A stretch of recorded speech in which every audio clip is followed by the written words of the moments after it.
আসসালামু আলাইকুম বন্ধুরা, আজকের ক্লাসে আমরা শিখব কিভাবে আমরা একটি ছবিকে শার্পেন করব। ঠিক আছে, শার্পেন করার জন্য আমরা প্রথমে এই লেয়ারটিকে ডুপ্লিকেট করে নিব। তার জন্য আমরা কিবোর্ড থেকে কন্ট্রোল জে প্রেস করব। দেখেন যে এখানে একটি ডুপ্লিকেট লেয়ার হয়ে গিয়েছে। ঠিক আছে, এখন আমরা এই লেয়ারটিকে আবার আরেকটি ডুপ্লিকেট লেয়ার করব। ঠিক আছে, তার জন্য আমরা আবার কিবোর্ড থেকে কন্ট্রোল জে প্রেস করব। এখন উপরের লেয়ারটি সিলেক্ট থাকা অবস্থায় আমরা লেয়ারটিকে ইনভার্ট করে নিব। ইনভার্ট করার জন্য আমরা কিবোর্ড থেকে কন্ট্রোল আই প্রেস করব। ঠিক আছে, দেখেন যে লেয়ারটি ইনভার্ট হয়ে গেল। এখন আমরা উপরের লেয়ারটি সিলেক্ট থাকা অবস্থায় এখানে ব্লেন্ডিং অপশনে ক্লিক করব। ক্লিক করে এখান থেকে ভিভিড লাইট এটা করে দেব। ঠিক আছে, তারপরে আমরা চলে যাব মেনু বারের ফিল্টার অপশনে, সেখান থেকে কনভার্ট ফর স্মার্ট ফিল্টার্স এটাতে ক্লিক করব। ক্লিক করে ওকে করে দেব।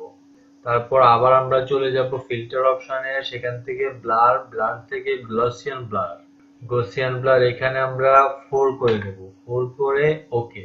এখন আমরা উপরের লেয়ারটি এবং নিচের লেয়ারটি সিলেক্ট করব। তার জন্য আমরা কিবোর্ডের কন্ট্রোল কি চেপে ধরে দুইটাকে সিলেক্ট করে নেব। ঠিক আছে, তারপর কিবোর্ড থেকে কন্ট্রোল জি প্রেস করে গ্রুপ করে দেব। তারপর আবার আমরা চলে যাব ব্লেন্ডিং অপশনে, সেখান থেকে ওভারলে এটা সিলেক্ট করে দেব। দেখেন যে ছবিটা কতটা শার্পেন হয়ে গিয়েছে।